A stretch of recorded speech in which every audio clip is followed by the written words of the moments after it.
for nearly 2 weeks. How did this start for you? Well, about 2 weeks ago, it started with a little tickle in my throat. I'm kind of a time fanatic. So I looked at my watch at exactly 8 o'clock on Monday night, and I was telling my friend, I got something stuck in my throat. It won't come out my throat. And it kind of just kept going. And about 2 hours later, at 10 o'clock, I had a cough. And now I'm telling him, dude, I went from a tickle to a cough in 2 hours. I'm getting the flu.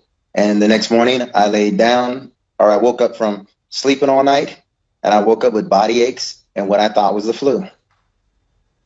And then what made you end up going to the hospital, Kevin? Well, initially, that next day, I had a doctor's appointment just for a checkup.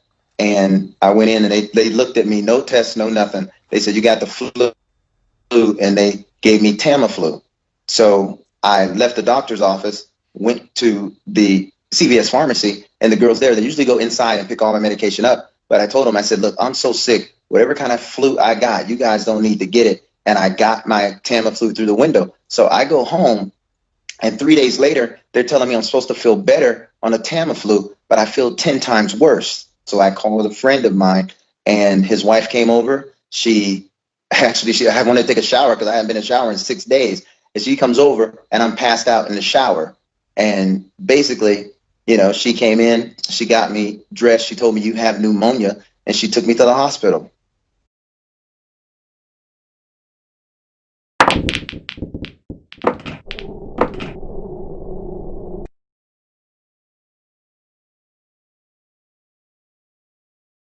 And she took me to the hospital.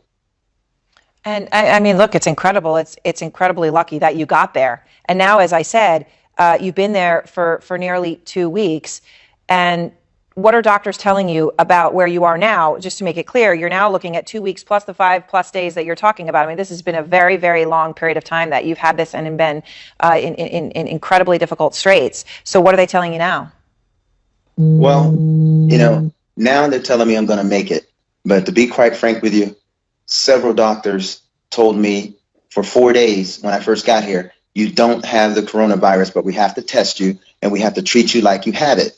Well, some staff members did treat me like I had it. Other staff members were just consistently stuck with the fact that you have pneumonia. We've never seen this kind before, but you don't have the coronavirus. It's highly unlikely. You haven't been anywhere, which I hadn't. I do these things where I spend a lot of time alone, and I hadn't seen anybody else for like 10 days before I actually got sick.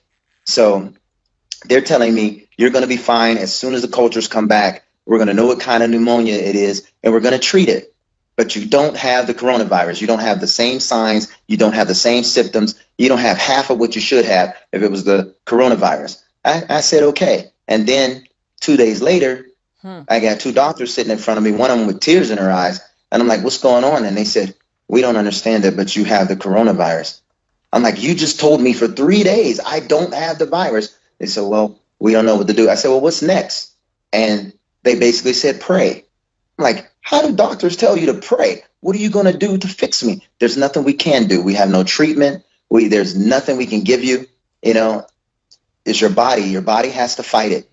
And they left the room, and I'm sitting there thinking, I'm getting ready to die. Well, just yesterday, the fever's been gone for 3.5, almost 4 days now. And yesterday they told me, the one doctor promised me, he'd tell me when I was out of the woods. And he said, you're out of the woods. The only problem is we have no clue why you got better. We have no clue what kind of pneumonia you had.